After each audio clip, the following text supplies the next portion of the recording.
اللہ نے تمہیں پیسے دیے ہیں, نئی گاڑی تم نے خریدی ہے, چھوٹے بچے کا جوتا کیوں باندھ دیا آگے تم نے؟ جوتا باندھنے سے اگر یہ ایکسیڈنٹ سے, حادثے سے گاڑی بچ سکتی ہوتی ہے تو پھر پاکستان کے جتنے پی آئی اے کے جہاز ہیں سب پر باندھ دینا چاہیے, سب پہ جوتے لٹکے ہوئے ہوں. عجیب تم نے فلسفہ تراشا. کسی نے جو ہے وہ کالی رنگ کی پٹی باندھ دی نیچے, اس سے اس کو نظر نہیں لگے گی. گھوڑے کے پاؤں کے نیچے جو کھری لگی ہوئی ہوتی ہے, کچھ لوگوں نے اپنے گھروں میں وہ باندھی ہوئی ہوتی ہے کہ اس سے ہمارے گھر کے اندر کوئی مصیبت نہیں آئے گی, کوئی تکلیف نہیں آئے گی. کسی نے ہنڈیا اپنے گھر کے اوپر الٹی رکھی ہوئی ہوتی ہے, یہ ہنڈیا بچا لے گی. اور میاں ہنڈیا کیا بچائے گی تجھے؟ اللہ کے قہر سے کچھ نہیں بچا سکتا. جب تمہارے اوپر کوئی مصیبت نازل ہونی ہے تو کچھ نہیں بچا سکتا. اگر بچنا چاہتے ہو تو پھر اللہ سے استغفار کرو, اللہ تعالیٰ کی تسبیح کرو, اللہ کی تحلیل کرو, میرے حضور پہ درود پڑھو, پھر دیکھنا کہ مصیبتیں ٹلتی ہیں یا نہیں ٹلتی. تو یہ خام خواہ کے رکیے اور یہ عامل لوگ جو ہیں ان کا تو کام ہی یہی ہے. ان کا کام چلتا ہے لوگ ذوف الاعتقادی میں مبتلا رہے ہیں, اور یہ کہہ دیتے ہیں کہ آپ کے خاندان میں ایک منحوس عورت ہے, یہ اس کا کیا ہوا ہے, تو کوئی نہ کوئی منحوس تو پہلے ہی انہوں نے طے کر رکھی ہوتی ہے, فوراً ذہن وہاں جا کلک ہو جاتا ہے. اس کا نون سے نام شروع ہوتا ہے, اس کا کاف سے نام شروع ہوتا ہے, اس کا جیم سے نام شروع ہوتا ہے, تو پورے خاندان میں کسی کا نام کاف, نون یا جیم سے تو شروع ہوتا ہی ہوگا, یا دوستوں میں, تو فوراً ذہن جو ہے ادھر منتقل ہو گیا. اب یہ بابا جی نے بتا دیا ہے, ہاں ہاں ہاں اس نے یہ بات کی تھی, کچھ باتیں یاد آنے لگی. اس کاف سے شروع ہونے والے نام کے ساتھ نفرت پیدا ہو گئی. اس بابے نے نفرت کا کاروبار کیا.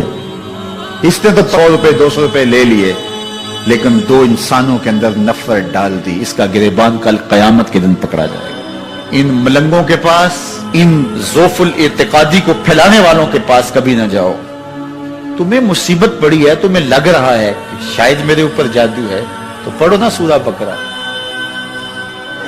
جادو جڑ سے اکھڑ جائے گا. 40 دن اپنے گھر میں سورہ بقرہ پڑھو, برکت ہوگی. کہتے ہیں مولوی صاحب 40 دن تو نہیں پڑھی جا سکتی, 2.5 پارے, ہمیں کوئی تعویذ ہی کرتے ہیں. ہم شارٹ کٹ چاہتے ہیں نا, روزانہ صبح 2.5 پارے سورہ بقرہ پڑھے, یہ تو ہم سے نہیں پڑھی جائے گی. تو آپ کوئی تعویذ ہی لکھ دیں. کاروبار میں برکت نہیں, میں کہتا ہوں پڑھو نا سورہ واقعہ, 3 رکوع ہیں, برکت ہوگی. ہم کہتے ہیں ہمیں تعویذ ملنا چاہیے, بس وہ ہم گلے میں رکھ دیں, بٹوے میں رکھ لیں, پرس میں رکھ لیں, اور ہمارا کام ہو جائے, ہمیں کچھ بھی نہ پڑھنا پڑے, ہمیں وضو تک نہ کرنا پڑے, نماز نہ پڑھنی پڑے, اور برکت ہو جائے. ایسے برکت تو نہیں آتی. اس لیے چھوڑو ان کی جان, آؤ قرآن مجید پہ آؤ, آؤ سجدوں پہ آؤ, آؤ دعاؤں پہ آؤ. سحری کے وقت اس کی رحمتیں آواز دے رہی ہوتی ہیں, حل من مسترزقن, ہے کوئی رزق مانگنے والا, اور تم اس وقت سوئے ہوئے ہو, سارے دن ٹھوکریں کھاتے ہو. آؤ نا اس وقت جھولی پھیلا کے, ہاتھ پھیلا کے کہو مالک تو جھولیاں بھر دے. تو پھر دیکھنا, میرا بیٹا سالم مشرکین کی قید میں ہے اور میں فاقوں کی حالت میں ہوں.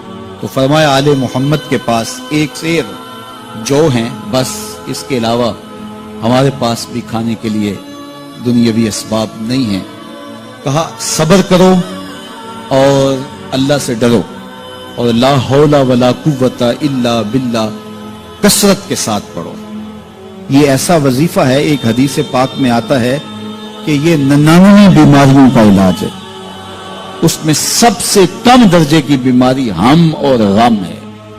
یہ دکھوں کا مداوع ہے, مشکلات کا علاج ہے, اور یہ وظیفہ میرے حضور نے بتایا. حضرت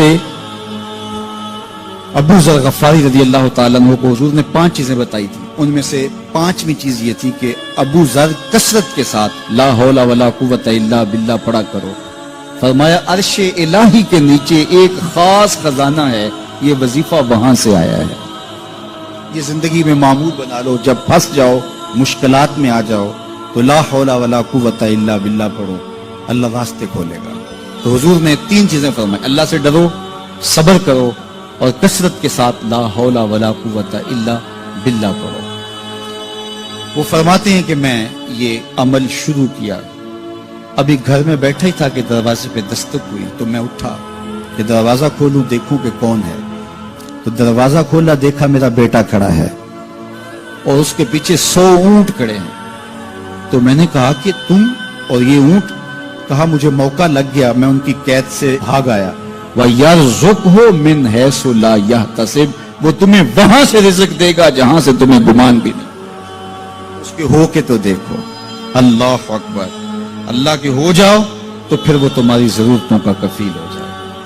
فرمایا حضرت عبداللہ ابن مسعود رضی اللہ تعالیٰ عنہ نے کہ کسی شخص کو فقر و فاقہ آ جائے تو وہ لوگوں کو بتائے کہ میں آج کل بڑے مشکل حالات میں ہوں، ہر وقت لوگوں کو بتاتا رہے تو اس کی مشکل بڑھے گی، اس کی مشکلیں آسان نہیں ہوں گی اس طرح۔